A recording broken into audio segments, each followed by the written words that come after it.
Assalamu alaikum and welcome to the Mad Mamluks. I'm Mahi and I'm joined by my co-host Sim, and Sheikh Amr will be joining us. Before we get started today, I want to give a quick shout out to the folks that sponsor us. We have Wahed Invest, where you go for your halal investing options.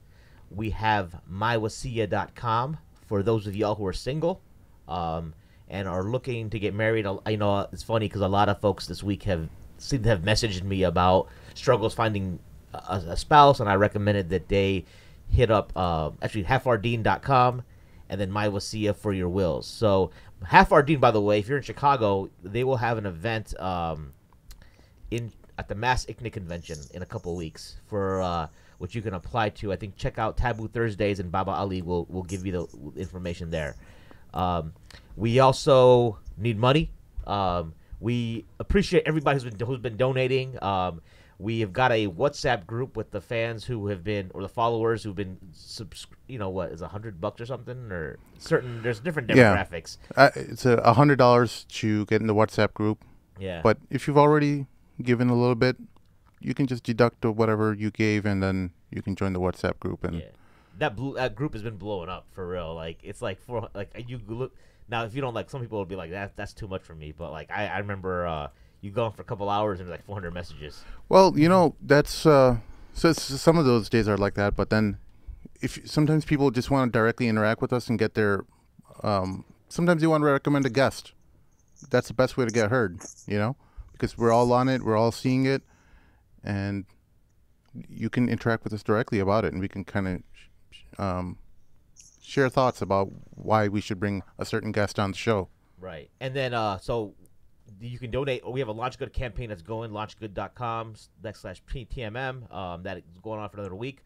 Also, we support us on Patreon, when we'll have the links in the show notes. And obviously for YouTube, hit up with a thumbs up and subscribe, and so you can get notifications of when we go live. We're doing at least two live shows a week. Yeah. Mad Mondays and Taboo Thursdays, and then obviously these segments that we have with our guests. And today we welcome back Dr. Mohamed Ghilan, who is obviously one of our favorite people in the world, really. Yeah. To the point of we had to dedicate part of a Mad Mondays episode to him he didn't even know about, apparently. We were just talking because some individual decided to slander him on Twitter. So we weren't having none of that. And, our policy in general, we try to be nice to everybody. We're not trying to, we'll talk about ideas, but we don't go after people personally. But this time I think we did, and it was necessary because, you mess with our boy. You know what I'm saying? That's what goes down. So, I appreciate it. I appreciate it, guys. he literally found out 5 minutes ago, right before we were going live. We're like, hey, did you see that Mad Mondays episode where we called out somebody who called you out on Twitter? And he's like, no, when was this released? So the thing was, he didn't know, we didn't put it on the podcast format. We only put it on the Mad Mondays. That's why you all should tune into Mad Mondays, because there's a lot of drama happening that we might not necessarily release on the podcast format. SubhanAllah. Yeah, I saw. I know, Mohammad, you actually do. I know you've been tuning in some of it, because I saw a tweet you did last week where you were 15 minutes in. I realize why Sheikh Amr isn't on this Taboo Thursday. Yeah. It's living up to their name. Bro, that episode, I was like, now I get it. Sheikh Amr is not going to be dead in this. Yeah, we got to protect him. He's our one claim to legitimacy in this. MashaAllah. Yeah. You know what I'm saying?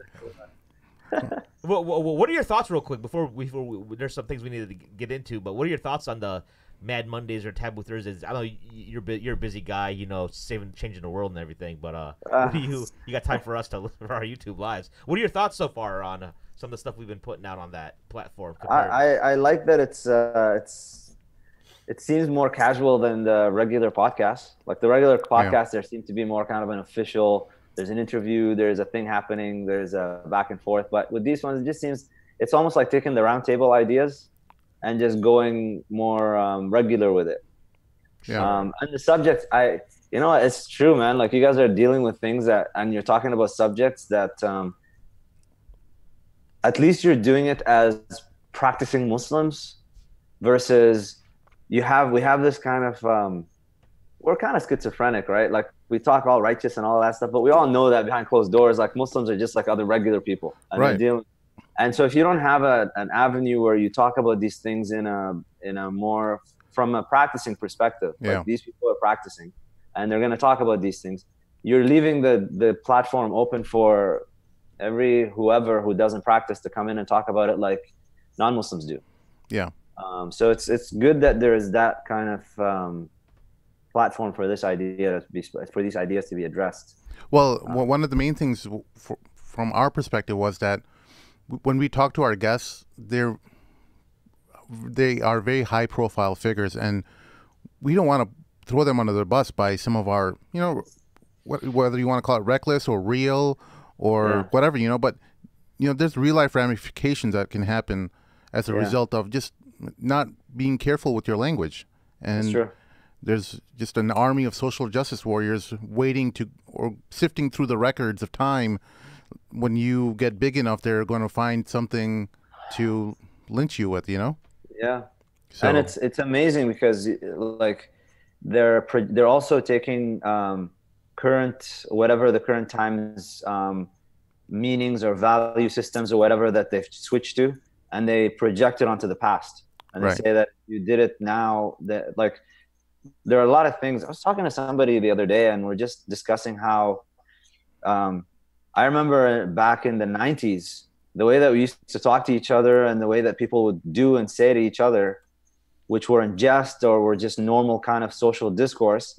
If that happened today, you'd be accused of all kinds of things. Yeah. So, but the problem is people are looking back and they're seeing whatever records you have from that time, and they ignore the fact that you're a human being who's growing, who's developing, who's becoming wiser, who's recognizing the times you live in. All of us change our language. Like the way that we spoke back in the 90s is not the same way that we speak today. Even those who say that they're not for political correctness, they're still politically correct. We've all adjusted our language because we have to live in society.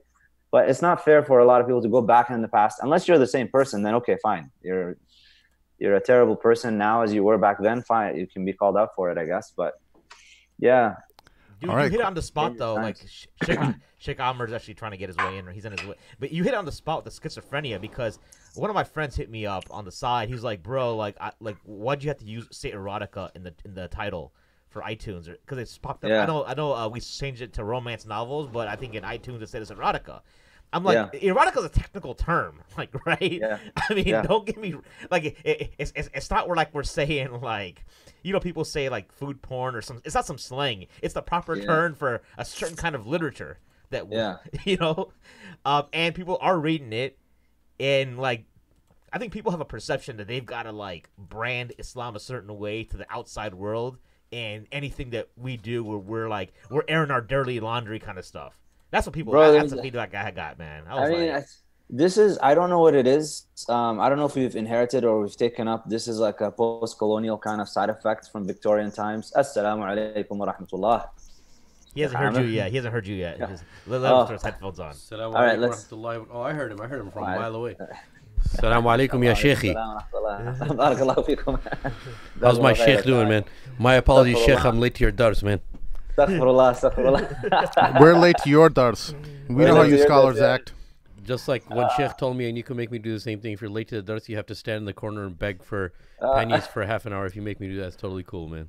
Subhanallah. No, astaghfirullah. Barakallah feekum. It's a pleasure to see you again, Sheikh Ahmed. Good to see you, man. Alhamdulillah. No, the thing is with I don't know if we inherited like post-colonial Victorian time kind of ideals from England or something, but I remember coming across Imam al-Suyuti has a text on the virtues of, and the way that he titled it, and the virtues, let's just be nice about it and just say the virtues of having intercourse. Amazing. Like fada'ilun naik is how it's the Arabic terminology for it. And it's like, what? And it's basically the Kama Sutra of like Imam al-Suyuti. And so like Muslim scholars, and we've dealt with, you're a human being, you have all these dimensions to you, and as long as you're exercising your desires in a halal way with your spouse and you're doing these things, there's nothing wrong with that, and there's no shame in talking about these things so that you can. I mean, the Prophet ﷺ even said, do not go to your wife like a camel goes to the she camel. give a little bit of foreplay. And all that is in our tradition. I don't know the shyness that Muslims have. There's adab to talk about it, where you're not being crass and you're not using lowly language. You can do that. But to avoid the topic altogether, I think it creates a right ground for unhealthy behavior to develop, because you don't have the guidance to speak about it in a proper way. So people develop bad habits. They go into other resources. They read non-Muslim type of works. And some, unfortunately, go all the way into becoming addicted to pornography or things like that. And they get ideas that are just unhealthy. So I think it's important to talk about these things. And if you're using technical terms, I think Muslims need to get over themselves. Yeah, we were. I just feel Sheikh Amr. We were talking about like getting his input on the taboo Thursdays. No, I as soon as I walked in, I heard erotica, so I knew what you were talking about. Because that's what people. Is that why you were late? You were reading erotica? No, no, I was driving in traffic. That was the problem. Audible.com erotica. Oh, right. Dealing with Maheen's great. It was a good morning. I copped the Jordan 11 Concords. Whoa. Nice. I got two pairs. I got to flip one. I don't know if that'll be able to flip it to that much though. Why don't you sell one to the doctor, man? See what he says. Sheikh, what's your size? Size 11. Really? Yeah. Maybe I'll hold one for you. My size is size 11. I might be visiting Chicago in the next year or so. So inshallah. Mashallah. Yeah, I'll probably sit on it for a year, and if you do come by it, consider it a gift. If they haven't been sold. Oh, mashallah! Wow. All right, that's an enticement now to come down. I'll send you a picture. I wouldn't want you to like come out here and be like, oh, those are lame. But the Concords are like the most gorgeous shoes in the world. So, in my opinion. Mashallah. But anyways, He's like, gorgeous shoes. All he says is leans back, says, "Mashallah." He's like, what do I say to a guy that says shoes are gorgeous? Yeah. So, anyways, we seems like there's this forum going on in the UAE, right, in Abu Dhabi. It's called the UAE Peace Forum, right, or Peace and Economic Forum. Global Peace Forum. They call it different things. Yeah. Something Peace I think Forum. it was, the Forum for Promoting Peace and Virtue in Muslim Societies was how it was titled when it first started 5 years ago. Oh, so it's an annual thing. A couple of our friends, like, so I won't mention names because they weren't public with it, but Sheikh Danny Hernandez is actually posting on Facebook, so he's there. Yeah. Oh wow. I remember you telling me that. He's been taking selfies with Mustafa Shirik, I think, the Grand Mufti of Bosnia and former Grand Mufti. Mm-hmm. And then I don't know if I think he saw Mufti Taqi Osmani was there. Yeah.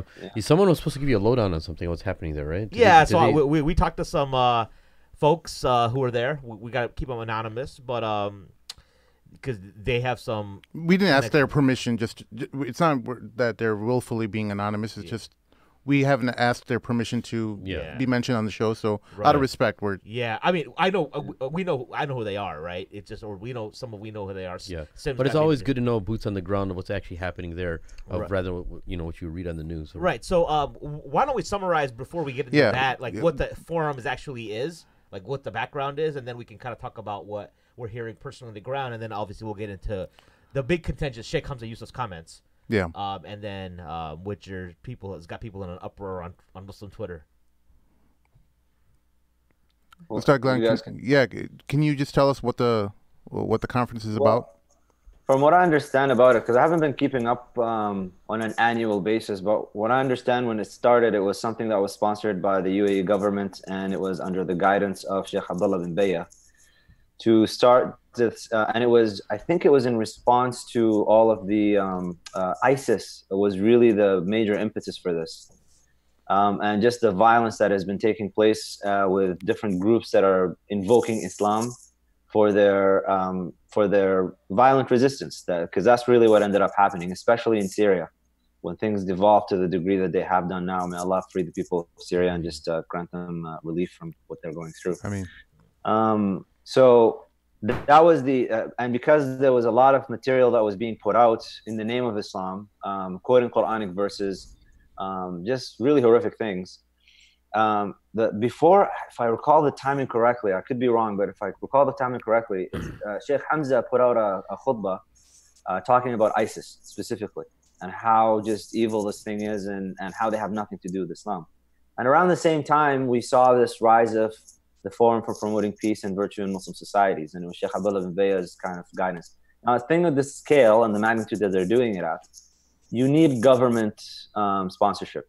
You can't just do it just kind of a couple of guys getting together and doing a conference. It has to be done at a larger scale. So it started off with the UAE, and that was from the start. I mean, people knew just from various news reports. It's almost now mutawatir knowledge that the UAE financed the coup between the UAE and Saudi. They financed the coup in Egypt to get Sisi on board. The turmoil that you see in Libya, mercenaries are being paid by the UAE government to keep going with their fighting in Libya. Bin Salman in Saudi Arabia, it's pretty well established that he's really just a puppet for bin Zayed in the UAE, Mohammed bin Zayed. So he's the one that's now destroying Yemen and creating the famine and causing all of this death and mayhem and destruction, which as a side note, I have two cousins of mine. They've become refugees from Yemen, and because we're in Canada, we were in a position to be able to bring them over here. So, and I have family Hudaydah now in Yemen. I got family in Hudaydah. Yeah. You can't go into Hudaydah anymore. It's become a war zone. My uncle's clinic, it's just in Sana'a. Like the whole thing is just collapsing. Like it's a bad situation. So I have. By the way, as you're talking, I'm showing the viewers some of the graphics related to who's backing what in Yemen. The proxy wars. Yeah. So let me go back. Let me go back to the graphic that the viewers are seeing is the countries that are opposing military action against Yemen is Iran, China, and Russia, and the countries that are backing the strikes. There's two branches. There's one that's military support, and there's Saudi Arabia, and then they're leading the coalition with Kuwait, Jordan, Bahrain, Morocco, UAE, Sudan, Egypt, Malaysia, and Senegal. And the others who are providing other types of support is the United States, UK, France, Turkey, and Belgium. And then, go ahead. So it's and this thing is being pushed. The major push behind the scenes is coming from Mohammed bin Zayed of the UAE to continue doing this. So the reason I mentioned my own connection to this is just to let people know that I'm not speaking as a theoretical just outsider who doesn't have any relation to any of this directly, stuff. I have direct family members. We've got two cousins now in Canada because of it. Families are breaking apart. I know exactly. Like I have a direct relation to this, so it's not just me sitting pontificating on some chair in Canada about it.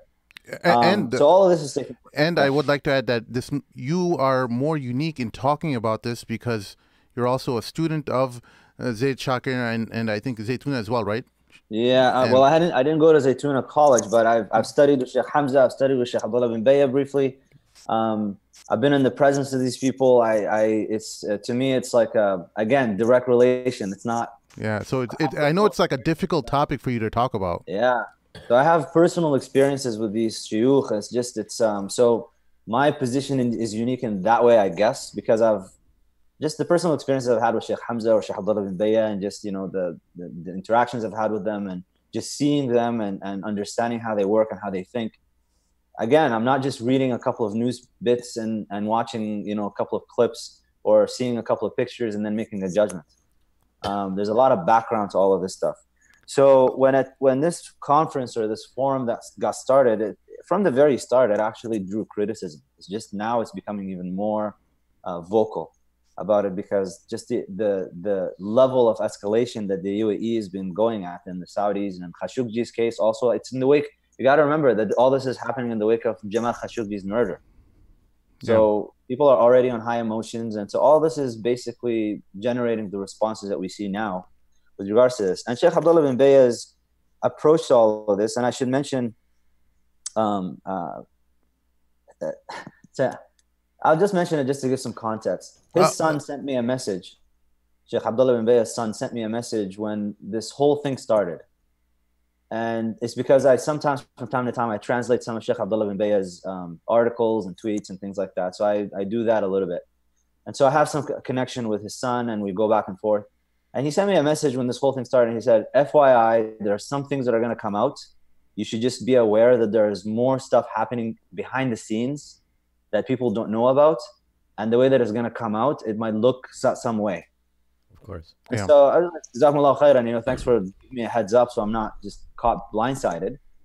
And so there's background stuff happening. There are things behind the scenes that people don't know about.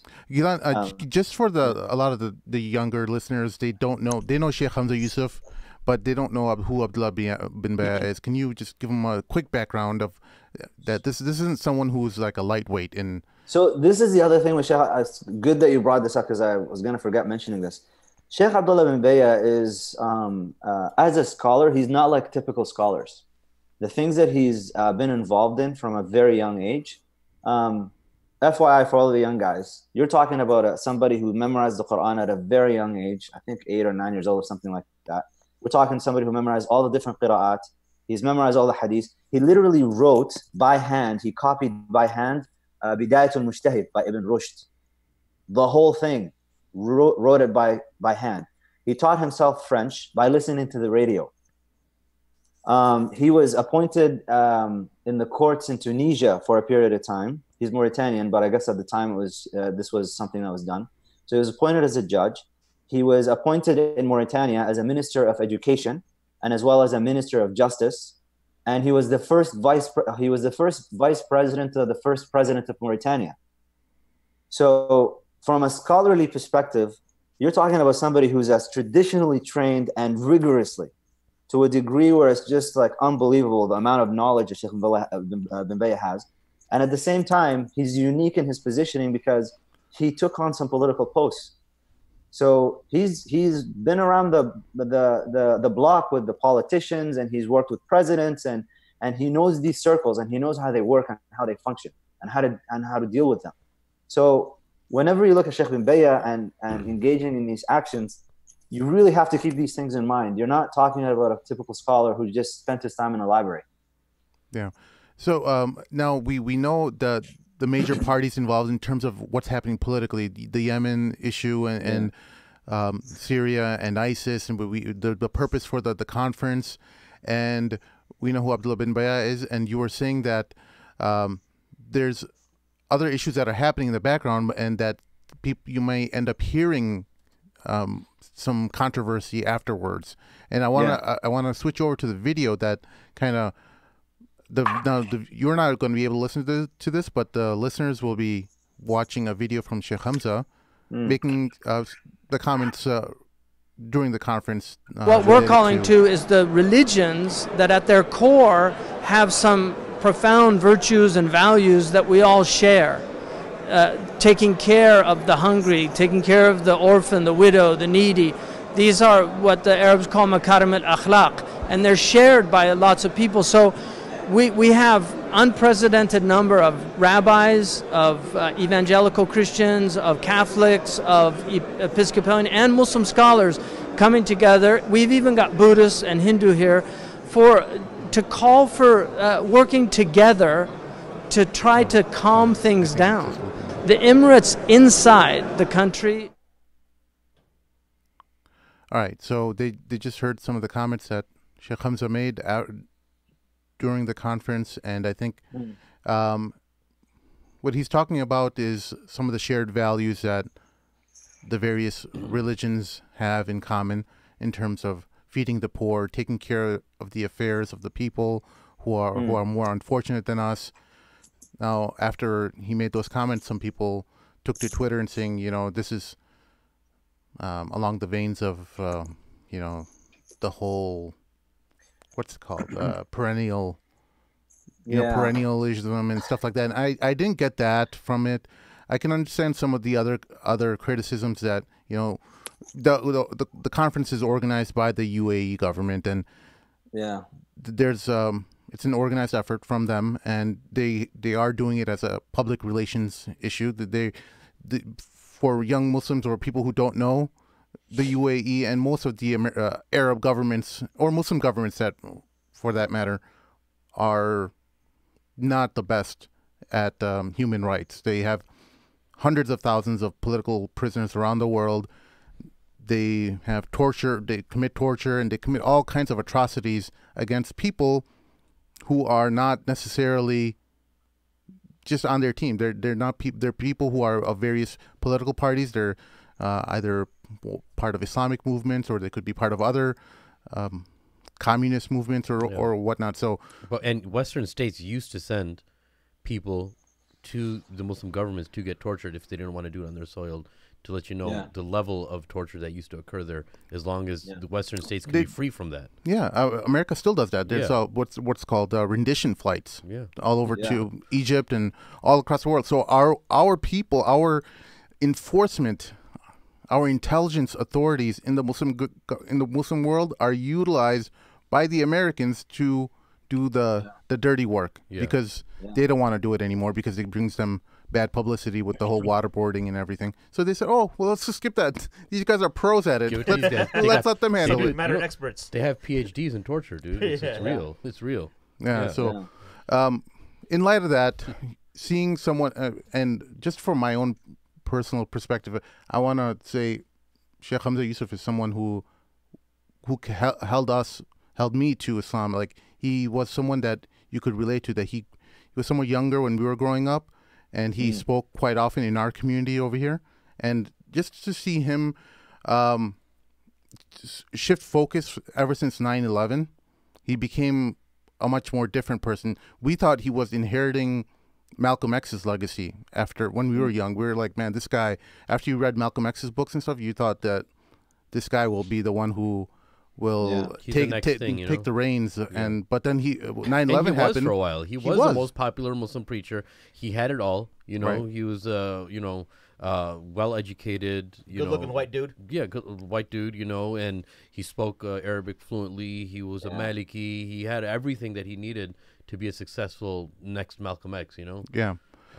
So I mean, I'm not saying like this. I'm not condemning him in any way, but for me, just him being part of that, it was disappointing, even with the best intentions. Let's just say, there's he's just trying to build peace and work together with other faiths across the world.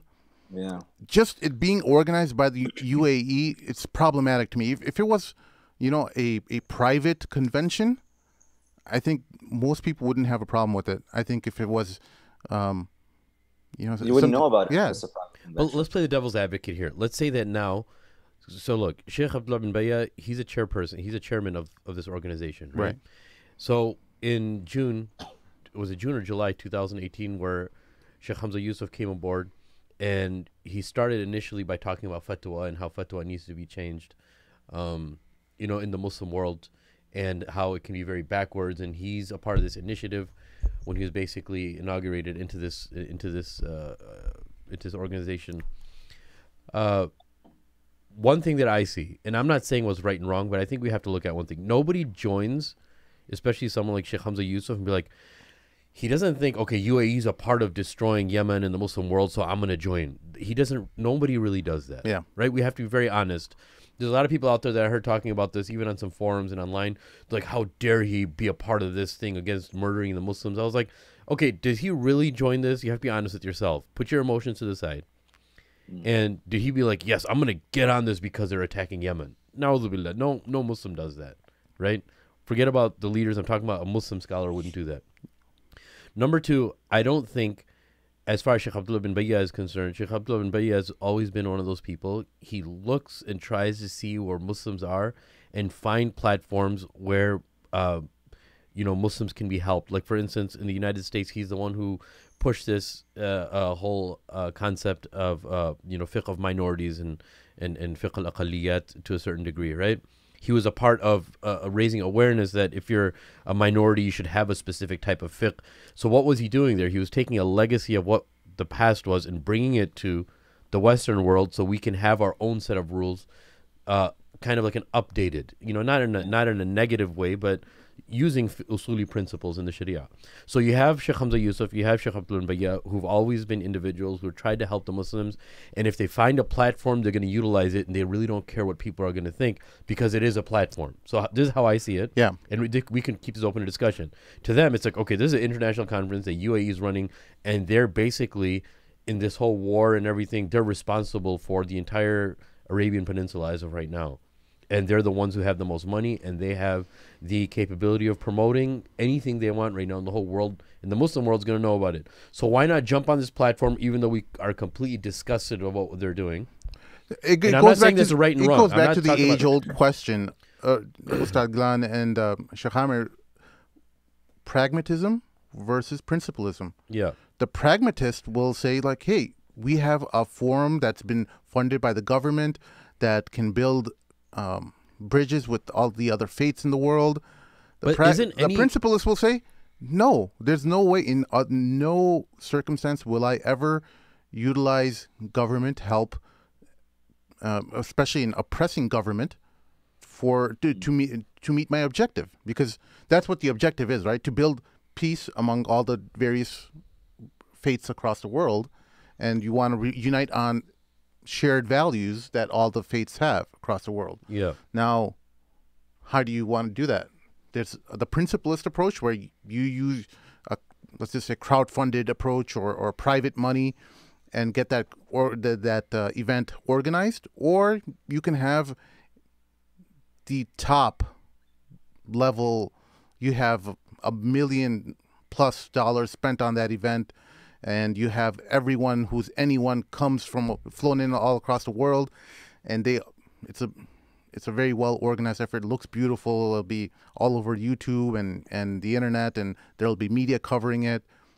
So these are the two ways you could approach this. Yeah, I think the secret ingredient is of what you just mentioned, that the whole world is going to see it. It's going to be on a golden platform. Yeah. It's going to be so. It's a very tricky situation. I'm not saying as of right now what I agree or disagree with. Right? I have my own opinions on it, but I'm saying that even if I did disagree with them, we have to look at what's happening here. We have to put our emotions on the side, because many people say, hey, regardless of whatever you do, you're always going to be utilizing government money for something, right? You're always going to be utilizing government platform, or whether a government's even allowing you. And again, I'm not saying I agree with this, but people can play devil's advocate and say, you know what, whatever you do, you're always being supported by somebody, and your money's always somehow involved somewhere. Does many Muslims even now still believe it's haram for Muslims to live in America because everything orchestrated against the Muslim world is generally done by Western powers, right? Right. So, like, where is that balance? And we can understand why people think that way. Now, we don't have to agree with them, but we can understand where that comes from. So, if Sheikh Hamza Yusuf and Sheikh Abdullah bin Bayya and all these scholars that are getting together, how I see it is they see that this is the golden opportunity. Even if we disagree with what's happening, at least now the outreach and the unity amongst, humans can be on a whole different level now. And I think they're seeing it as a golden opportunity, right? And the thing is, one thing one of the folks on the ground told me, who's at the conference, was that their perspective is, because this person actually works with Sheikh Hamza on some various initiatives, is that if it's not us, then somebody else. Exactly. They're going to get some complete someone else, like Majid Nawaz, for example. Let's just throw him out there. So we don't care about him anyways. Yeah. But, He's always the go-to guy. the go-to. No one gets upset. The punching bag. The punching bag. Token punching bag. How about just using Majid Nawaz as someone who we all can unite around? The whole Muslim world is. You all are using him as a punching bag? Yeah. I think we should probably design a punching bag with his face on it. Anyways, go ahead. You were saying. So that's one of the rationale that I think is coming from is if it's not us. And also I've heard some of these sources have mentioned that Sheikh bin Bayya is in discussions with the leaders of the UAE behind the scenes, as far as nasiha goes and advice and whatnot, which I think a lot of people still are yeah, whatever, because even in Saudi, when people say that the ulama, because you would see in Saudi Arabia in the past that actually before NBS, but King Fahad would show up and Sheikh Ibn Uthaymeen would be speaking somewhere, and they'd have either one of the emirs or somebody coming through, and they were but people who are skeptics are that's just window dressing, that's just smoke and mirrors. Well, it's the easy way to use religious power to sway people, right? That's what it is. So. But anyway, Dr. Ghilan, we've been talking for a long time, and I think you're getting bored there. Why don't you give us a little of what you think? If I just may, there's a couple points that were mentioned. First of all, I've heard this issue with people talking about Sheikh Hamza Yusuf was like the Malcolm X, and then I don't know what happened to him. He changed. Malcolm X was assassinated. How old was he? 39. 39 years old. So he's still in his 30s. I think it's unfair to project a 39-year-old's zeal and energy and all of that and then assume a 60-year-old Sheikh Hamza is going to be like that. That's number one. That's true. Number two, we know that Malcolm X, rahimahullah, was going through transformation after he came back from his Hajj. And he was more reconciliatory in his approach after he came back, and he basically adopted Sunni Islam after he got out of the Nation of Islam. So we really don't know for sure whether he was going to continue along the same line of thinking as he was. A lot of people watch old clips of Malcolm X when he was in the Nation of Islam, and then they have this kind of idealized version of him, and they forget that about the transformation that he went through after he came back from Hajj, and don't realize that there was a trajectory that he was going towards. And we don't know whether he was going to be the same way or was going to transform in a way that you may not also like either. That's a very valid point. Yeah. So we have to keep that in mind. Well, go ahead. And with regards to Sheikh Hamza as well, just as a human being, as someone who's always in growth and development and getting with age some wisdom, I think all of us, we're just children. Yeah. We need to just recognize that. We're just kids. So he's an older man who's been serving this ummah for so long, and doing so much work for it. To me, I look at it as like almost like uquq. It's like uquq al-walidain. Like it's as if you're going up against your parents and you're trash talking them and you're insulting them and doing all these things. Because the reality is, I'm not even going to say personally, I'm going to say Western generally, but specifically American and Canadian Muslims have a lot, even if you don't even listen to Sheikh Hamza Yusuf, you've somehow benefited from his work. That's because somebody you're listening to has taken from that mashrab. They've taken from Sheikh Hamza Yusuf something and it's impacted them, and they've traveled and they've studied. Speaking for me personally, my whole just zeal for this religion, actually I attribute it back to him. It's coming back to, he was the voice that came into my mind, into my ear, and just really triggered something within me to go and pursue all of this stuff. Same here. So for us to just now all of a sudden talk about, oh, he was this way or that way, and now he's changed and he's done this. If you don't change, if you don't grow and change, and your approach doesn't develop in some way, you're dead. Or you're regressing. You have to be progressing in some way. And mashallah, Sheikh Hamza, with his knowledge and study, and he's been rolling around in circles that most of us will never even dream of being in. He's been around kings and presidents and princes and all kinds of people. Yep. So he's privy to things behind the scenes and interactions with these people, and he knows their personalities in ways that we don't know. Like, there was when this idea came about, when we were talking about a couple of days ago to do this recording.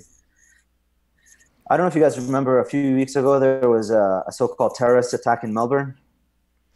There was a guy that was going around with a knife. Oh yeah, yeah. I didn't hear about Okay, I didn't hear about this. It was a few weeks ago. I was in Melbourne at the time, and this thing happened literally 1 block away from where I was at.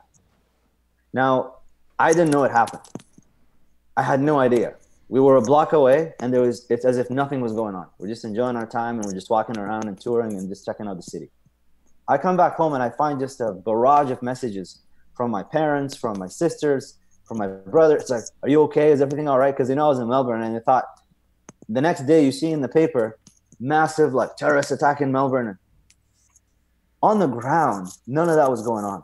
If you got your news from Twitter and from the social media and from the newspapers, this thing was blown out so much. Yeah. And it was a Friday night when I was coming back home. I saw a lot of police officers, and I thought, Friday night, maybe it's just for the nightclubs and stuff. They're just there to keep the peace. Only the next day that I find out that there was this thing happening, and it was just a mentally ill person who just went crazy, and he took a knife and he was trying to stab a police officer. And sure, he was wearing like what looked like some sort of Eastern Islamic garb and screaming Allahu Akbar. But his family said, and they've tried to report him, and they said, this guy is mentally ill, he's unstable. They've tried to warn people about this. But the news and the way that the narrative got constructed was as such. There was also another thing that I remember watching, a closed circuit camera television. I think it was in London, and it was a guy, and it looked like he was attacking a woman. So if you look at that one camera angle, it looks like he's attacking this woman.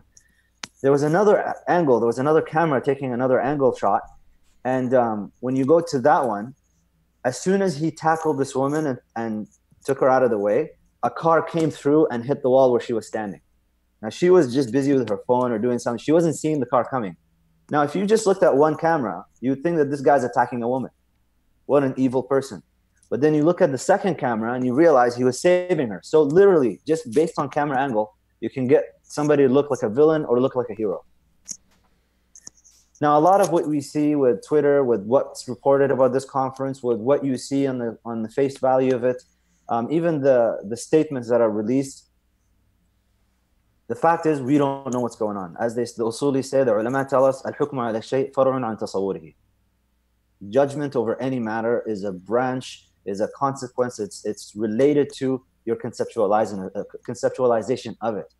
Now, the reason I didn't keep up with the Forum for Promoting Peace and I didn't keep up with all of this stuff is because I just asked myself a simple question. Can I know for sure exactly what's going on the ground? Can I know what's happening behind the scenes? Can I know, do I have an actual knowledge? Because all we have are clips. We have pictures of Sheikh Hamza and Sheikh Abdullah bin Bayya sitting with some people, and then narratives are constructed and people are saying these things. And I personally, I don't know about you guys and the rest of the listeners, but I personally take very seriously the hadith or the fact that Allah subhanahu wa ta'ala declared war on two people. من عاد لي وليا فقد آذنته بالحرب, with riba as well. So if you have enmity against a wali of Allah, a saint, a scholar who is actually a person of Allah, Allah will declare war on you. And if you are engaging in usurious practices, financial practices, فَأْذَنُوا بِحَرْبٍ مِّنَ اللَّهِ وَرَسُولِهِ, then you're going to get war.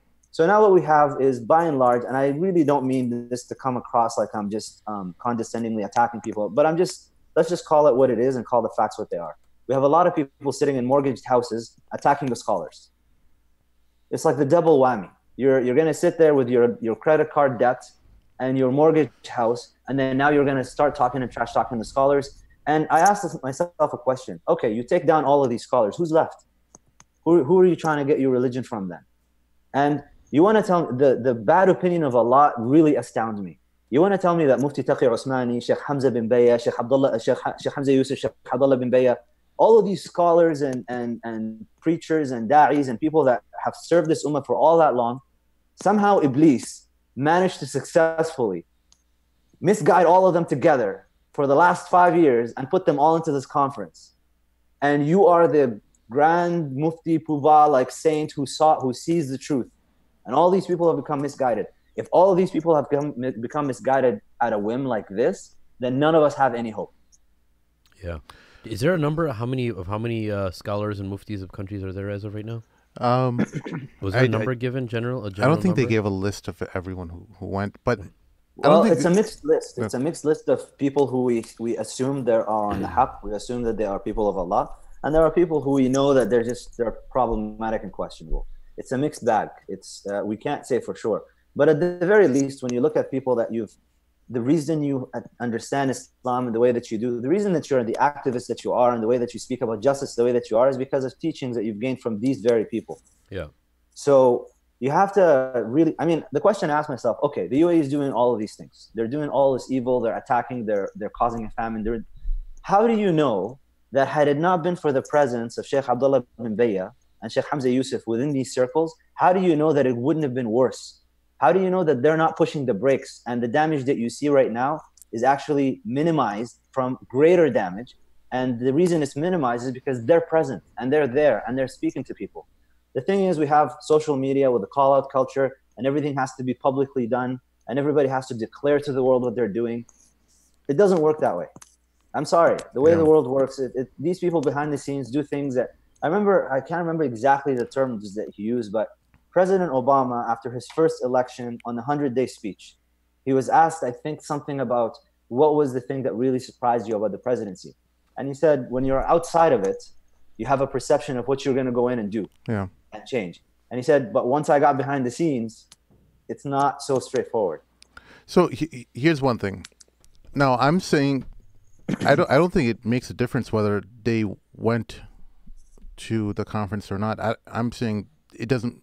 There's nothing that happens behind closed doors that would affect anything in terms of the war on Yemen, right? In terms of political policy, that's already been, their objectives for their political policy have already been laid out. What Sheikh Hamza, it could be all the religious scholars and even the Pope and every religion in the world, they can send their leaders to talk to these guys and sort things out. These guys, they don't operate like that. My argument. Sheikh bin, you gotta remember, Sheikh bin Bay has been with the UAE for a very long time. Sheikh Hamza Yusuf met Sheikh Abdullah bin Bay at a Maliki conference back in the 80s. So this is a relationship that extends back for the last at least 30, 40 years. This is not new. They didn't just go there 5 years ago and started to do this. So this is a long-term relationship. They've been talking with these people for a long time. And what you see is just a manifestation of something now that they're trying to work out. Now, the reality is, we as a Muslim community, I mean, we're not looking at things from a metaphysical perspective either. I mean, وَكَذَلِكَ نُوَلِّي بَعْضَ الظَّالِمِينَ بَعْضًا بِمَا كَانُوا يَكْسِبُونَ. There was a few, so we put oppressors over other oppressors based on what they've been earning. I remember coming across a Pew Forum poll, where they looked at Muslims and how often do they pray. Now, a lot of activists and a lot of Muslims will just dismiss these things. But how often do you pray? As-salatu imaduddin. فَمَنْ هَدَمَهَا فَقَدْ هَدَمَ الدِّينَ. How often do Muslims pray? I think the number that I recall seeing was something like 80% of Muslims don't even pray. Barely go to Jum'ah. Maybe go to Eid prayer. You have literally a reorienting tool that gets you reoriented 5 times a day, and Muslims are not reorienting with that tool. Now, what does that mean on a practical level? On a practical level, when you see Sheikh Hamza speaking about the revolutions and things, you got to remember that at the very start, he was supportive of it. But then when he saw what was going on with Syria and how it was playing out and all of these different movements that are arising from it, that's when he started to pull back a little and was like, there's something off with this. Sheikh Mohammad Sa'id Ramadan al-Buti, rahimahullah, he saw a vision and he said there's a great tribulation coming to the city. There's a great tribulation coming to this country unless we reorient and get back on track. And when they say he was against the revolutions, he was not in the way that people are putting him out to be, where he was demonizing the people for protesting. Didn't do any of that stuff. There's a lot of soundbite clip selections. People are just taking half statements and putting them together and then giving these shuyukh, putting them under such negative light. And I go back to, I was trained as a scientist. As a scientist, I have to also ask the question of what is the empirical evidence that you have? What you have are sound clips, sound bites, video clips here and there, a couple of statements, and that's it.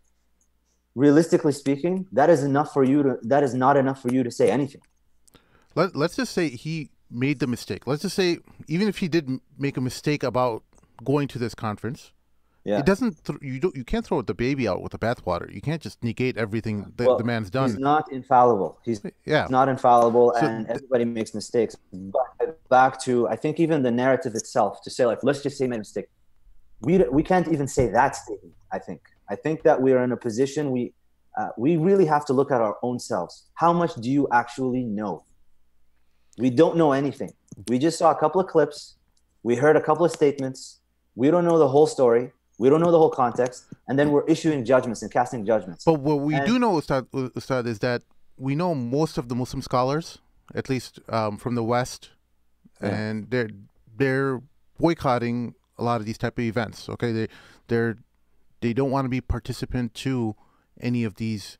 With all due respect to them, most of these people that are boycotting, they don't have the same access that Sheikh bin Bay and Sheikh Hamza has. They don't have the same kind of background information. There's a difference between Sheikh bin Bay getting invited by the UAE government and between, let's say, myself or whoever who might get an invitation just as you're a good speaker. They will have one of their lackeys invite some of these people that are boycotting. Whereas when it comes to Sheikh bin Bay or Sheikh Hamza Yusuf, they're getting a phone call directly, probably from one of these higher ups. So I think people need to just, من حسن الإسلام المرء تركه ما لا يعنيه ورحم الله عبدا عرف قدر نفسه. With all due respect to those people boycotting these things, you weren't actually invited in the same way that you were. Let's just say they were. Let's just say they were invited. I think they were. Beware of assumptions and creating these scenarios, because what you do when you do that, you're creating more cause and more reason for people to for shaitan. This is all the playground for shaitan. Yeah. Let's just come up with all of these things. As far as I'm concerned, I don't know what's going on. I mean, we really need to learn and understand how to say, I don't know. La a'lam. I don't know. All I know is that I've been with these people. I know they're people of Allah.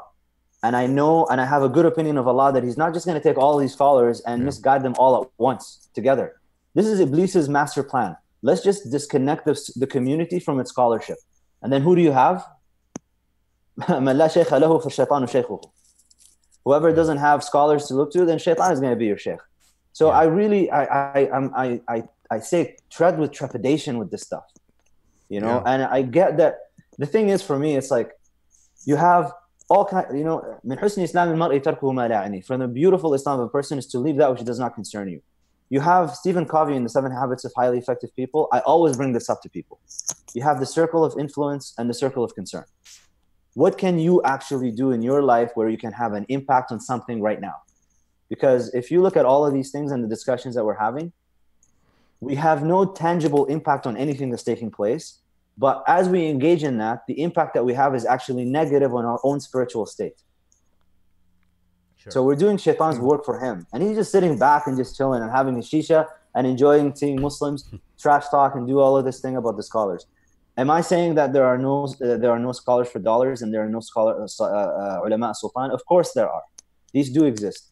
But for God's sakes alive, like the way that people are talking about this conference, especially in the shuyukh and just engaging in all these things, if I just sit down and just push you on actual facts, because this is what we judge things on. I want facts. We don't want presumptions and suppositions and creating assumptions about this or that, or someone who got this invitation or that invitation.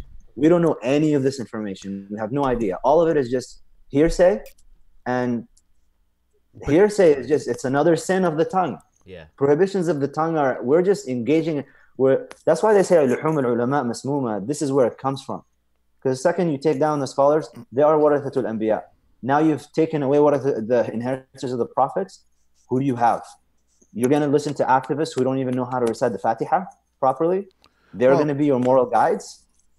But Sheikh, Mohamed, there's something I want to like touch upon, because you talked about the whole thing about you know, assuming they're wrong or whatever. But from my vantage point, and this is something that I talked to one of my friends on the ground there, he's like, Sheikh Hamza's always been someone who follows order, right? And I want you to like elaborate a little bit about this, right? Where we're talking about like first of all, I think he follows the hierarchy. He understands Sheikh bin Bayah is senior to him, is his teacher in a way. Yeah. And that's so he defaults to that. And then Sheikh bin Bayah sees that at the end of the day, there is a hierarchy of the government. And the government has to answer to Allah, but that's not. But Sheikh bin Bayah feels like he doesn't have to. He's responsible to the government, and but he doesn't. He can't control what the government does. The ruler has to. You know, it's a very traditional way of looking at things. When people say, well, and some critics will be like, well, we don't have a khilafah, so it doesn't apply. You know, these aren't. You know, but talk a little bit about that. That's what I was going to talk about too. I think Sheikh Hamza sees us very much like. I see him as a person of order. That's why I think the 9/11 change to me makes sense, because he's looking at the time of like, well, right now, this is the narrative has changed. I can't go run my mouth like I did before 9/11 because there are implications of that. And it's funny, we talked about, I remember we had Ismail Royer on, we talked about his story, and he was talking about how he changed it. He's like, listen, we weren't wise, and that got us in trouble because we didn't really do anything. All we did was like talking about all these ideas, and all we got was 13 years in jail. Yeah. Look, this is a thing that, you know, when you look at the Arab Spring revolutions and all of these things that are happening, the reason I brought up this Pew Forum poll about the 80% of Muslims don't pray, the orientation, we're not getting oriented towards Allah, because you have 5 times a day where you orient yourself to the Kaaba, you're orienting yourself to Allah. And when you're not orienting yourself to Allah, then you're orienting yourself to other things. If you look at the ideologies driving all of these revolutions, they're great ideals to aspire for: freedom, liberty, people's choice. That's all great, and we're not saying anything against that. But I have to push back and say, if you're not orienting yourself to Allah, what ideology is driving your revolution? A lot of these revolutions and calls for this, they're Western-inspired ideologies that are given an Islamic garb. And if you look at the Quranic narrative, is that there is hierarchy in the world, that Allah has placed people over others.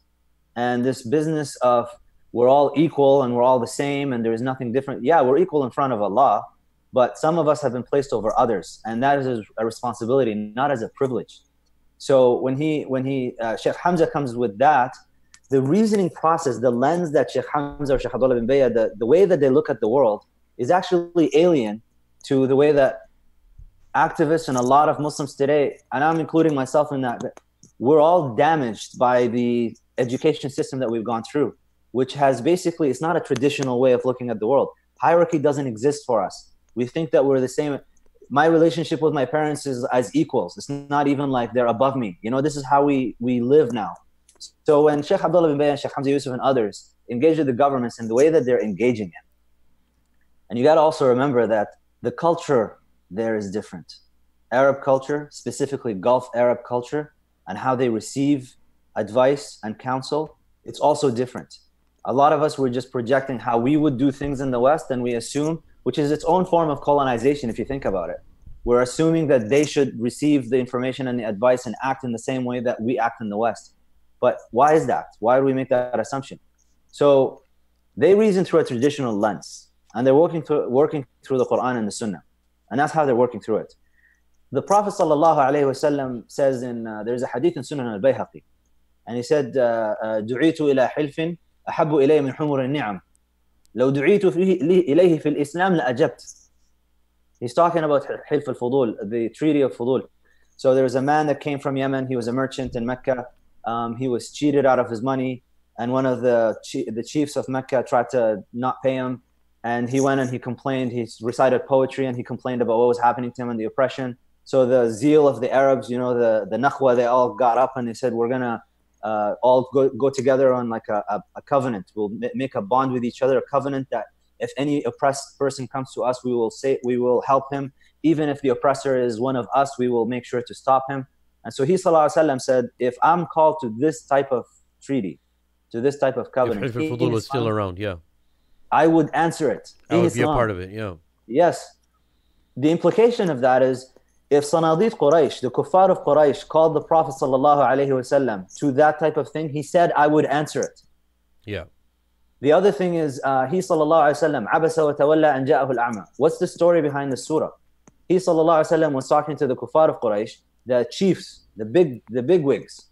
And I believe it was Abdullah ibn Maktoum, a blind, simple man, comes to the Prophet ﷺ to ask him about Islam. Now, he ﷺ was talking to the kuffar of Quraysh, and he's figuring that if these become Muslim, then the job is done. This is like the big cake if we can get these guys. And so he frowned at Abdullah ibn Maktoum because he was being distracted from this task that he was doing. And Allah subhanahu wa ta'ala sends him a itab. It's like عَبَسَ وَتَوَلَّى أَنْ جَاءَهُ الْأَعْمَى وَمَا يُدْرِيكَ لَعَلَّهُ يَزَّكَّى أَوْ يَذَّكَّرُ فَتَنْفَعُ الذِّكْرَى. So Allah subhanahu wa ta'ala is turning his direction to that. But that is not to say that he ﷺ was wrong in what he was doing. He was choosing the lesser of the two goods. And that's the only one that can speak of ta'deeb, of adab. Is Allah subhanahu wa ta'ala, Muhammad exactly. That was the culturing process of Muhammad sallallahu, right? Exactly. So I think, yeah, go ahead.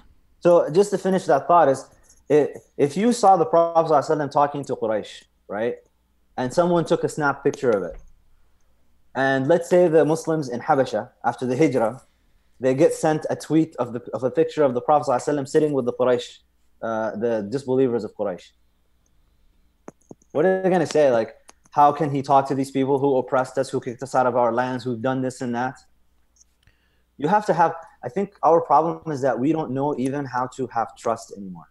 A lot of us, we don't know how to have taslim and trust that, you know what, these people know more than me. They are definitely, I've seen Sheikh Abdullah bin Bayy in prayer, and I've seen another student in prayer right beside him. They were not doing the same thing. Like, if your heart is perceptive to these things, you will see that Sheikh Abdullah bin Bayy is in another realm. It's like as if he's seeing Allah when he's praying, and this other guy, the student, he was praying, it's as if he was trying really hard, but you could tell it was just a regular prayer. So just to have a little bit of trust and faith that, you know what, number one, I don't know anything. This is a point that I think we really have to just keep pushing. What do you actually know? I want knowledge. I don't want assumptions. But Sheikh, I alhamdulillah, I agree with everything you said, but there's something that is poking away at my mind. There's a few things. First and foremost, we talked about a whole lot of things here, and I think we should put in perspective for the viewers. Yeah. So before I begin, let me preface by saying, if that's the case, that we're going to be that careful, then I start seeing the wisdom of people saying of why they don't want to get involved in politics or anything else, because you can't really then talk about anything that you're not witnessing, right? That's kind of what ends up happening. Because you personally have a personal relationship with Sheikh Abdullah bin Bayya, and I can completely understand that, and Sheikh Hamza Yusuf and many other scholars. So for you, the understanding of not speaking until you know something 100% or you witness it with your own eyes, not even your ears, your own eyes, you're not going to want to speak about it, right? But everybody has a certain relationship with another scholar at that level or somebody else at that level. And if somebody else talks about them, about those scholars, they're going to say, hey, you should be able to see this or you shouldn't speak about it at all. So what I'm trying to say is, number one, where do we draw the line about just staying quiet about everything, or talking about how are we selective, right, about what we're going to talk about? Because one of my dear friends who was working with me at a school, he said something really beautiful. He said, you know why I don't get too involved in news? I said, why? He's like, it's because it's a riwayah da'ifa. They're all weak narrations, right? Yeah. And look, I understand what he was trying to say, and I get it. Like, how are you going to put so much yaqeen and then start speaking about something where it actually cannot even be true, or it's coming to you from a weak pathway? That's the first thing, right? Yeah. The next thing is, now we have to make sense of, all throughout Islamic history, scholars have been very, very keen of not hanging around with the hukam or the leaders, right? Now, but I don't want anyone to misinterpret what I'm saying. I'm making a statement here without giving inclination, and I'm going to state my inclination later. But I'm saying we have to put things into perspective, right? Yeah. That even the best of scholars, look at the example of Ahmed ibn Hanbal, rahimahullah. All of the scholars of that time said, hey, just say the Quran is created. Just say the Quran is created and you'll be fine, and you can be spared, because he was going to be assassinated by Ma'mun al-Rashid and or killed, basically executed. And just say the Quran is created and you're going to be let go, and you're the last man standing, right? And we all know the story where he's in his cell and the scholars are coming and telling him, listen, we don't believe the Quran is created either, but we're just saying it because we have to think of a greater good, right? And Ahmed ibn Hanbal says, you see all those people walking out there, if I was to say the Quran is created until Yawm al-Qiyamah, or I don't know what's going to happen to the Ummah if I say yes, because they're all going to listen to what I say now. Yeah. Right? So that's one thing. Even Imam Malik rahimahullah, of course, he might have agreed with what the Khalifa said in many instances, but he was very, very keen of keeping his distance, of not taking gifts from the Khalifa, and even if gifts were given to him, and staying away to keep that distance, because that is a type of fitna, right? Yeah. And those were the khulafa of the ummah, right? At that time. And obviously, yes, people disagree and say the last khalifa of the ummah was actually from the four khulafa. That's fine. But the tradition continued, right? Yeah. Up until the 1900s. At least the ummah had that much zeal to protect that concept of having khulafa, right? So now, how do we make sense of this? That we have individuals that are not really khulafa. They're not in it for the ummah itself. They're responsible for so many atrocious crimes that are unfathomable. Yeah. And we know for sure that they're involved. One thing we know for sure is that they're involved in those atrocious crimes. Yeah. Yeah. Now, how do we make sense of all these things happening? Number one, we can't speak about anything because we don't know the truth about anything. So do we carry that same zeal with everything that we hear in the news? Or is it just for Muslims and Muslim scholars? Is it the concept of the hukam and the ulama keeping their distance intentionally, even though they loved each other for the sake of Allah, but to stay away from fitna? Is it because we're in a specific time and we don't have a such thing as pure Islamic leadership, so that we have to resort to these things? You know, so I talked about a whole bunch of things. Let's just put this in perspective now to clear people's minds, right? So to start off just from the last point about scholars not engaging with the rulers, these examples are the most prominent ones with scholars, imams that are not engaging, but not all of them did that. There are scholars, righteous scholars, who did engage with the rulers, and there's actually a difference in opinion about at the end of the day, how do you get the advice and the counsel to the rulers? You're right. And that's where the different opinion comes in. And that's why Imam Mawardi comes in, right? And I'm sorry to cut you off. Is because even back then, there was scholars would reprimand each other for staying too close to scholars. Okay, give them nasiha and then leave. don't hang out over there, right? Yeah, yeah. And also with regards to, do you work with them? Even Imam al-Ghazali, Nizam al-Mulk hired him to be like at the Nizamiya. Yeah. So we have examples of scholars that the engagement, we did not have this pristine separation at all the time. And yeah, we have these isolated incidents that are very prominent, like the one you mentioned with Imam Ahmed, also the one with Imam Malik, with regards to the bay'ah. So we have these examples that are there, but that's not to say that it's a unanimous consensus on this issue. There are approaches that the scholars have taken. Some thought there was more benefit in them going in and talking. And I mean, I believe it was, Allahumma salli ala Sayyidina Mohammad, the Rawi Zuhri, I think it was. There was a criticism against him for hanging out with Abdul Malik ibn Marwan. Yeah. But this was a major scholar as well of hadith, whose hadith is accepted. He's in Imam Malik's riwayat. I mean, you can take it both ways. It depends on what they think. So, and it's hard to judge that way. Mind you, despite Imam al-Ghazali getting from Nizam al-Mulk and getting these gifts and things, he also spoke against the Mutarassimun. Exactly. Scholars for dollars, if you will. So that's there. With regards to speaking or not speaking,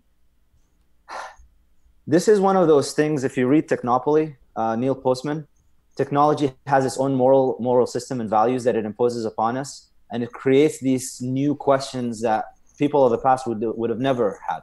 I mean, when Jerusalem fell, Muslims didn't find out until 6 months later, kind of a thing, until the news traveled and people came and said, yeah, by the way, the Crusaders took it over 6 months ago.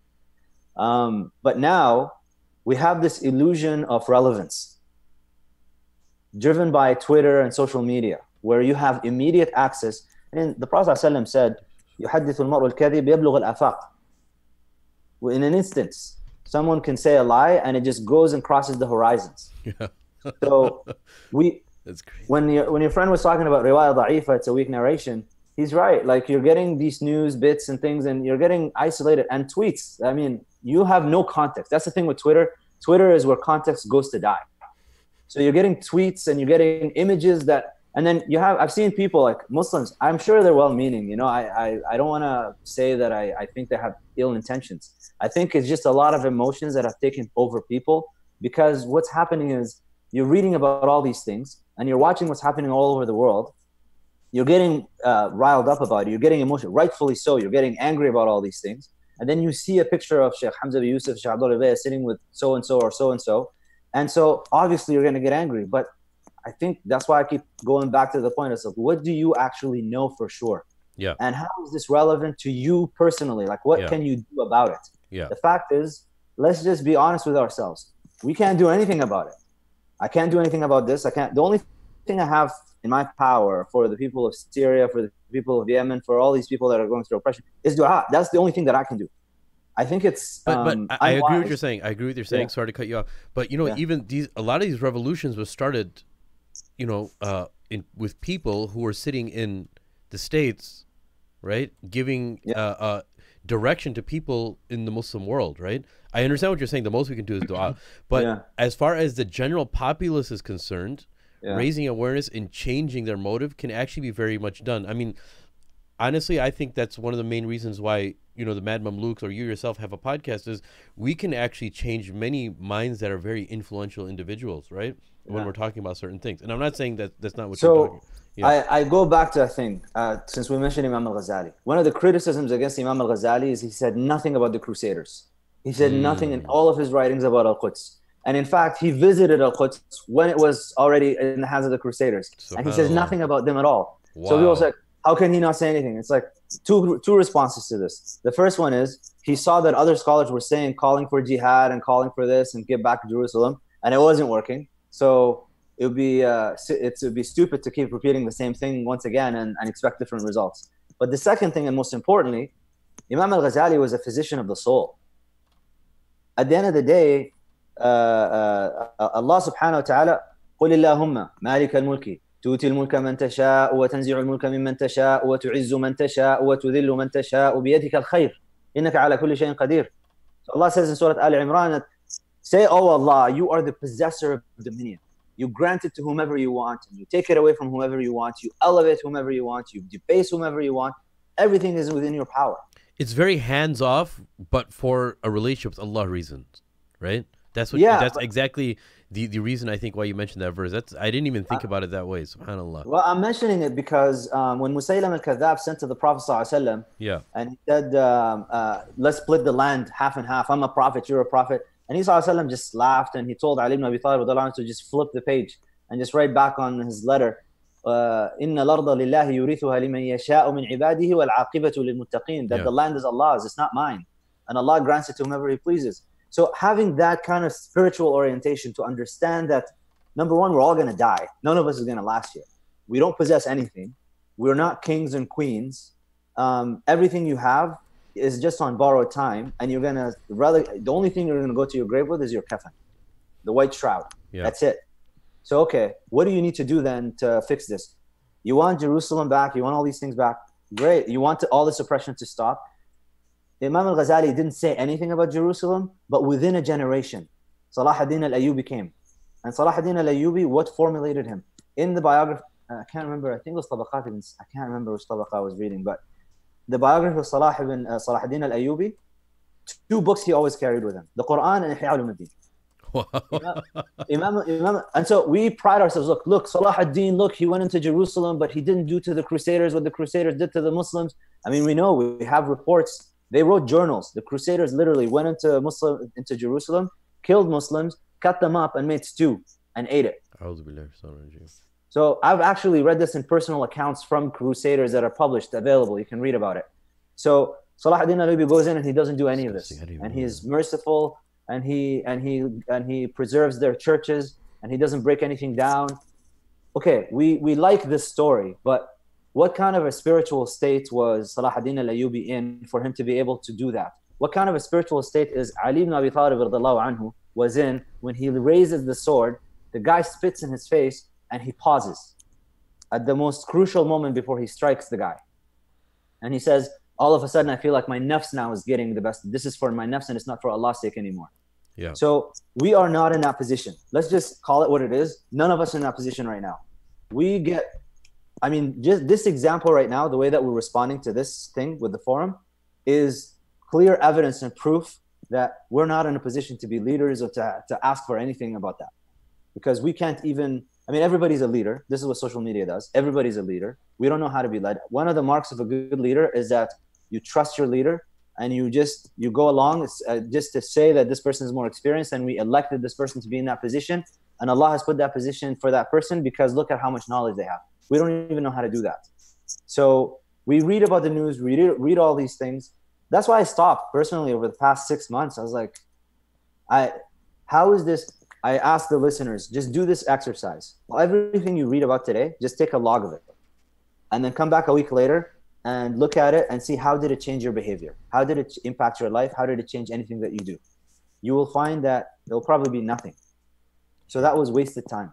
And this is what shaitan does to you. Just waste your time. And then I wish it was just a waste of time, but now it's a waste of time combined with let's go and backbite and attack and write vitriolic things and write all these criticisms. Again, what do you actually know? It's a simple question. And this was a thing that was it's actually a human nature, by the way, to work on assumptions. And when I started my PhD, I was acting that way. I would make all kinds of claims. And my supervisor would always come back and was like, do you actually know this? Did you actually test this? Do you have data to support this? And the first 6 months of my PhD were very difficult because I had to unwork all of that behavioral pattern that I had and thinking pattern that I had, where I just build off of a couple of factoids and then I make assumptions and then I create conclusions. And then we sit and we talk about, let's just suppose that such and such was a mistake. Let's just suppose this and that. It's like, I don't know anything. At least I'm going to be honest with myself. I don't know. So I'm not even going to I'm not going to assume negative. I'm not going to assume any mistakes. So yeah, I don't know.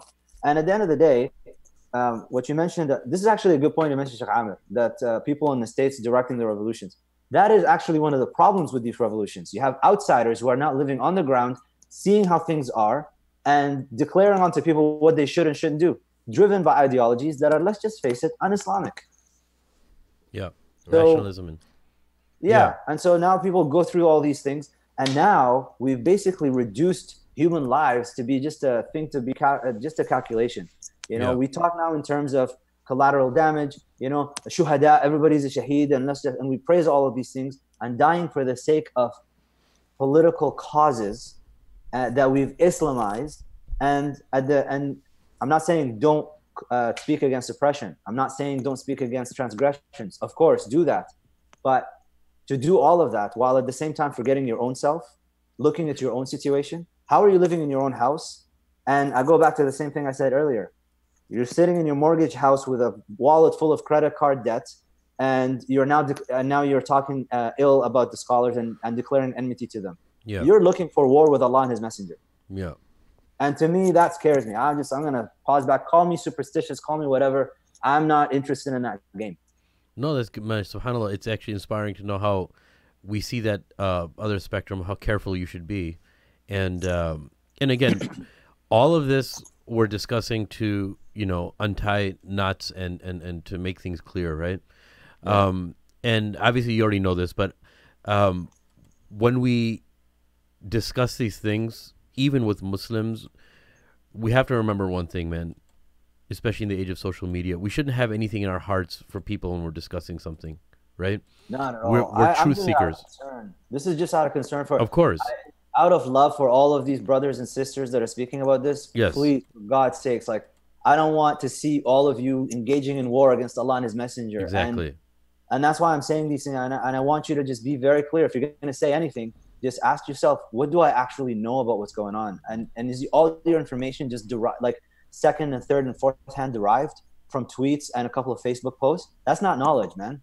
Yeah. Right. That's a really good point, Sheikh Amr, because before I get into that, elaborate a little bit. That's an example there. But one of my first bosses at work told me, "You don't assume makes. You know what you do when you assume? It makes an ass out of you and me." Yeah. Right. Yeah. But the whole thing is, there's an element of folks who are critical of Sheikh Hamza, who are just out here with an axe to grind. They've had an axe to grind for years. Yeah. And like one of my friends directly told me, he's like, I'm only doing this more or less because he was talking about petrodollars in the Salafi Dawah, and now he's defending the UAE. So I'm like, so basically, you're telling me the only thing it's basically going tit for tat. Yeah. Right. It's a revenge and thing. first of all, it's false equivalence. That's another story. Because he was like, oh, UAE's promoting Sufism, so now it's okay. I'm like, that's not really what's happening here. That's not like they've made it in this thing like UAE for Sufism, Saudi for Salafism. Yeah. I'm like, that's a whole nother conversation. But the point is that people are like, oh, well, you know, he slipped up, and now we're going to put him on blast and expose him for the hypocrite that we know who he is. Yeah. Literally, that's kind of... That is actually a very good point, but there's another thing I want to mention. Yeah. Whenever you hear, oh, Sheikh Hamza is praising the UAE, no, he's not doing it like you think he is. Listen to his statements. Sheikh Hamza is very careful with the words that he's using. So read his statement and actually analyze it. Like no language anymore. He's using very carefully crafted words to praise certain elements that, to be fair, there's nothing wrong with praising them if they're doing them right. Yeah. Well, if I said I love America, does that mean I love American foreign policy? No. Exactly. It could. There's certain things that every person loves about certain countries, and when they say I love this country, doesn't mean that. He doesn't even say I love the UAE, all of it together with all of his. He like there's one clip I saw was like inside with this particular, like he made so many different qualifiers in the statement that he was praising a very specific thing that they were doing, and if it's a praiseworthy thing, there's nothing wrong with praising it, and that goes back to Hilyat Abu Na'im, I think. Isa ibn Maryam alayhi salam, he's walking with so Jesus Christ, peace be upon him, he's walking with his disciples, and they say, avoid this dog, it's a filthy, it's a dead, a stinking dog. And he alayhi salam, Jesus Christ says, but look at how white his teeth are. Look how beautifully white his teeth are. It was a dead, stinking corpse of a dog, and Isa alayhi salam looks at the teeth and look how white the teeth are. So why can't you just see that Hamza Yusuf, Sheikh Hamza Yusuf is doing the same thing that Isa alayhi salam is doing? He might be passing by a stinking corpse as we would estimate, based on the behavior of the UAE. And then he's just looking, but look at how white his teeth are. But no, we're going to blanket statement and we're going to insult and do this and that. I get where it's coming from. I think the ones that are criticizing, it's coming out of a place of concern for the loss of moral leadership. Yeah. If people have a perception that your shuyukh are supporting governments that are engaging in all these things, ما جعل الله لرجل من قلبين في جوفه. So they'll feel like they're losing their scholarship, and when they lose their scholars, you lose your moral compass. And I get that, but I think instead of attacking the scholars, I think you need to remind the people that their assumptions are the problem. The way that they're approaching this is the problem. It's not the scholars, it's us. We're the ones that have to ask ourselves the questions. I do like the general sentiment, though, that there are people who are concerned about the situation of Yemen. There's a global awareness that, that we should do everything in our power to support our brothers and sisters in Syria, Yemen, Burma. Xinjiang, China is now back in like full conversation. Many people are bringing it to attention, but just like how you said, for me, when I was thinking about how to approach this podcast, it was just like there's just too little information for me to figure out whether someone has done something wrong or not. And to me, like at the end of the day, it was, even if he did make a mistake, there's a mountain of benefit that we all gain from him. And I think that's something that you should be able to be.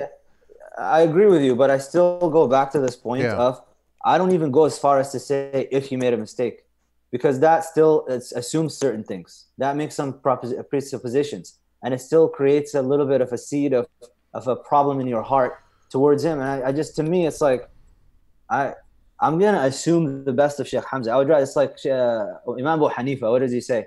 إخراج ألف من الملاحدة خير من إخراج نفس واحدة. To assume that 1,000 atheists are Muslim is better, mistakenly, is better than to assume a single Muslim to be an atheist mistakenly. Oh, by the way, I'm not saying he committed a sin. I'm saying political mistake, like a strategical mistake, Even then, I would just go as far as to say, like, we don't even have the right to make even that statement, because we don't know anything. All we have are just second, third, fourth hand derived information that and a couple of photos and a couple of sound bites. And we're just constructing a narrative based on that. And then we're getting riled up and getting overly emotional. And then long Facebook posts are written everywhere. And it's, to be honest with you, it saddens me that even some traditional Muslims are engaging in this. I hold the ones who are more on the traditional path, seekers of knowledge, I hold them even to a higher standard. You should have known better than to engage in all of this stuff. And that's why I just don't. And that's why I put that series of tweets out just yesterday. It was like, about min husni islam al-mar' tarku ma la ya'ni, and just the points that people need to pay attention to. What is relevant to you versus what you think, what it appears to be relevant to you. What can you do about it? These are the questions you have to ask yourself. And if number you can't, one, why are you concerned about it? Like, what is your real reason for concern about what's happening there? Like, exactly. Us as the Mad Mamluks and Dr. Mohammad Ghilan are discussing what's happening in UAE. Yeah. What's our reason for discussing? I mean, that's where, on a molecular level, that's what in Islam our attention is, right? I can tell you my intention before coming into this was I saw a mountain. I was conflicted, but I just saw this wave of people talking in one direction and just running with it. And I haven't seen like anybody that just like, well, no, hold on a second, guys. Like, based on what are you guys are saying this stuff? You just saw a couple of things and now you're going to make assumptions and say all these things that you're saying about them. I don't. And even people that are on the ground at the conference that might have a problem with what happened. You still don't know what happened behind the scenes at the conference. Yeah. Right. Before you wrap up here, I'll share some thoughts. Wait, I thought we just got started, dude. Why are you wrapping up? Sim's got an appointment. Yeah. You were Can late. we continue while you leave? No. Because none of us know anything about technical stuff. You don't know how to shut down the live stream. We don't know how to do anything, keep really. it on until my time. Until it ends, right? So, so a couple of things that some of my friends had told me who were at the conference was that the panels themselves are pretty poorly attended. They have I guess in a way it's kind of like your average American convention where everyone just goes to network. Yeah. It's all about nobody goes to the dude. session. So I was gonna say that, but I think it seems to be it's all about connections and getting some type of light and But anyways, go ahead. A lot of it, he's like. So my friend was telling me there's people he's collaborating now. There's people he's meeting is like, oh, we can do this project. So it's a collaborative effort. And he did say there are people there who are straight shayateen, like straight up like people who are evil individuals who are up in there. But he also got people like he's like Taqi Usmani gave a speech that was amazing. That was like completely non-apologetic. That it was critical of some. He will be critical. He's not afraid anymore. You know what I mean? So like I think that's where what's happening. That's why I go back to that point. I'm like, you want to tell me that you're going to have that negative assumption? All like Iblis managed to sway all of these people, misguide all of these scholars all together at once. Like, wow, you got no hope then. No, a lot of it is rubbing shoulders with people of and making connections. But the other thing I was alluding to is that, look, we have this scenario of people reprimanding scholars for doing certain actions, right? Yeah. We know that's a given. That's there. We see it. We have proof of it. We know for sure that exists.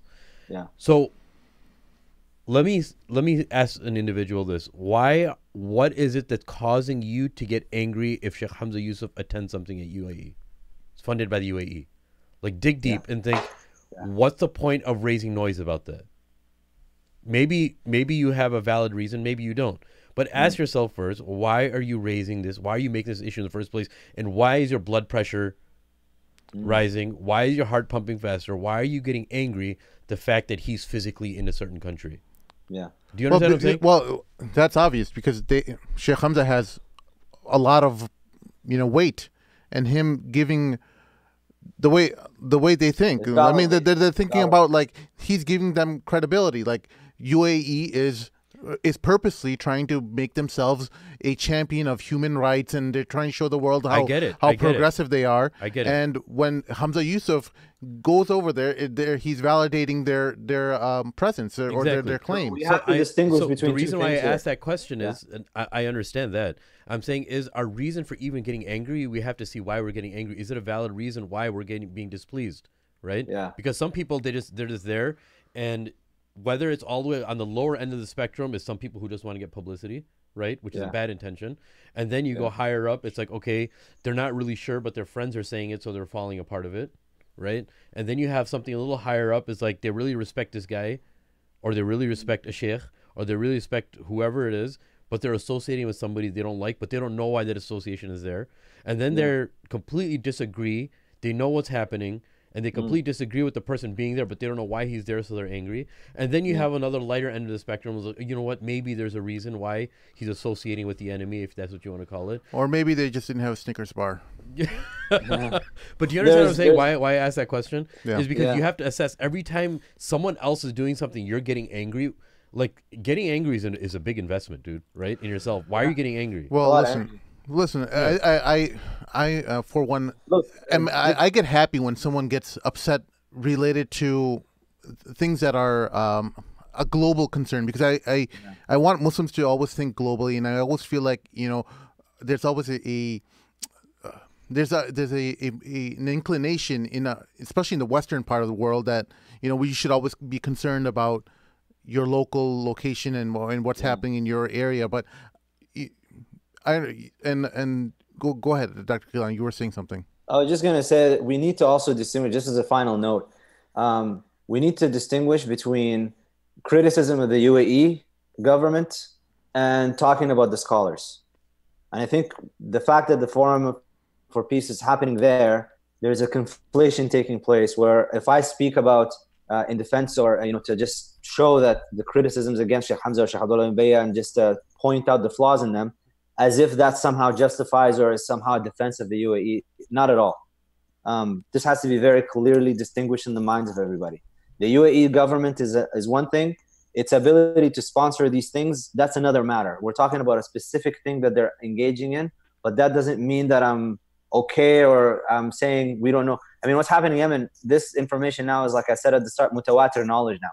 It's like, off with that. I'm glad you said that, because you started off with that. Yeah, that's mutawatir. I'm not saying we don't know what's happening, or if they're involved. No, they're involved, like neck deep into all of this stuff, and we know that they're doing these things. But now we're talking about a specific thing, and then people are. My concern is just the jump to conclusions and casting judgments against the scholars based on absolutely no valid knowledge. It's just assumptions upon assumptions. وَالظَّنُّ أَكْذَبُ الْحَدِيث, as the Prophet ﷺ called it. Assumption is the most false of speech. And lastly, I just want to say, foreign policy is fixed. You're not going to change anything by whether you don't go or whether you go, and whether you voice your opposition, whether millions of people line up in Times Square. It's not going to change anything.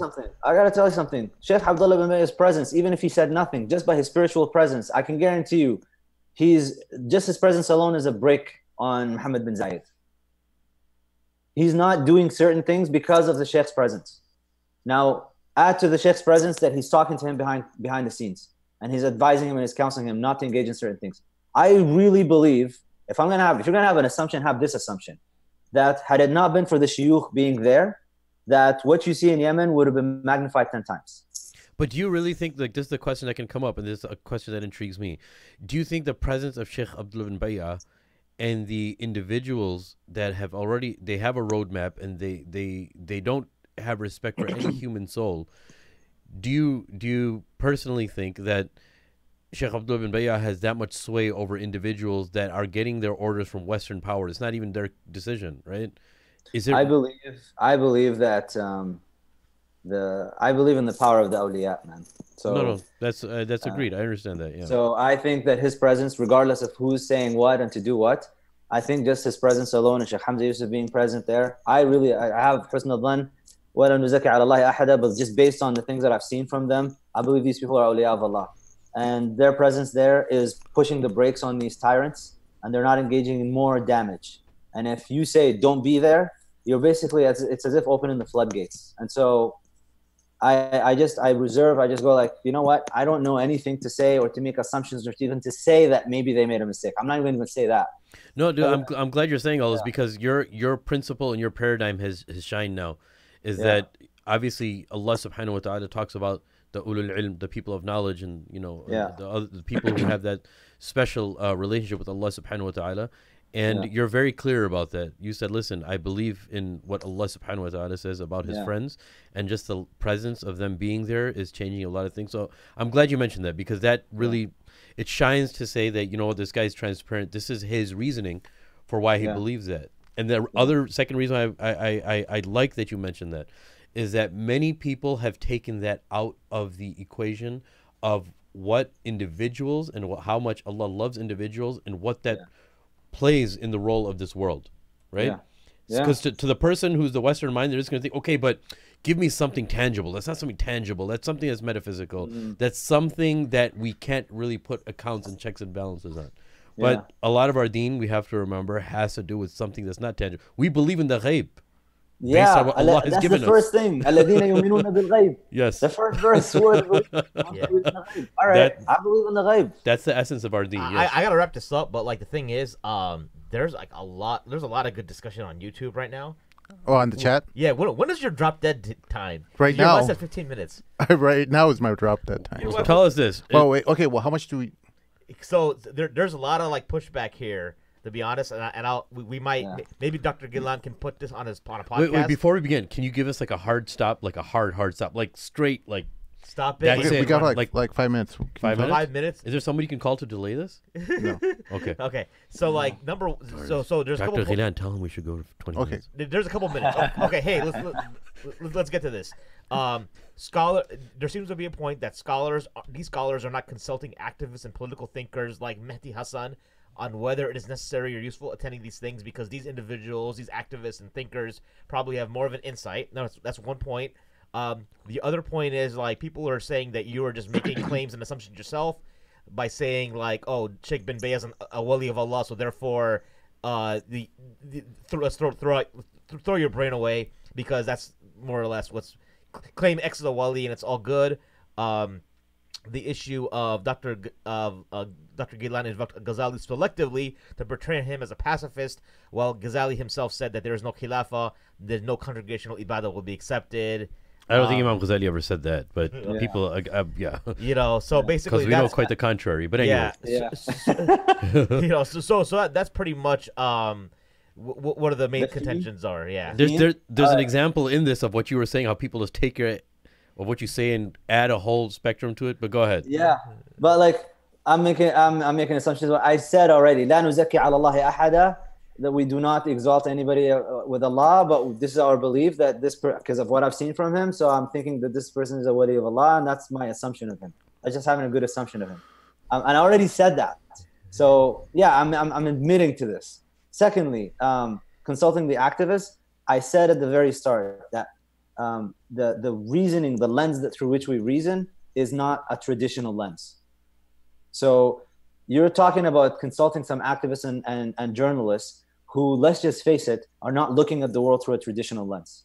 Yeah. So there is no shared common ground to talk to. And with all due respect to Mahdi Hassan and the others, they don't have the same access to these people. They don't know them behind closed doors. They don't know how they act. They don't know how they talk to them. They don't even know the culture. I go back to the point that I made earlier. The Gulf Arabian culture, the way that you talk to an Arab in that region is not the way that you would talk to somebody in the West. So they know what they're doing in that sense, in that respect. And I'm looking at a history of work that Sheikh Abdullah bin Bayah has done, that Sheikh Hamza Yusuf has done. And just based on the pattern, these are not people that are there to undermine the religion. And let me add on to that, please, because is I think one thing that we're missing is somebody says claim they're awliya and then job done or whatever they said. Look, we have to put that in perspective. Yeah. Nobody is saying, oh, he's an awliya, hey, and he's directly involved in doing something wrong. And so Sheikh Mohamed Ghilan is saying, oh, he's an awliya. No, he's saying is we have to couple two things. Number one, we don't know exactly what's happening. And I know him personally and his presence is there, which is why, and I believe he's from the awliya. So I don't know. I'm not going to speak on this. That's not. He's not saying. That's the thing. Sheikh Mohammed Ghilan is not saying, "Hey, you know what? He's ordering people to go and kill your neighbors and do all that because he's a wali, so we have to believe him." That's not what's happening. But that's what the person is insinuating in those comments. Yeah. Or that, and I'm also not saying you are not allowed to be critical if you have knowledge. Exactly.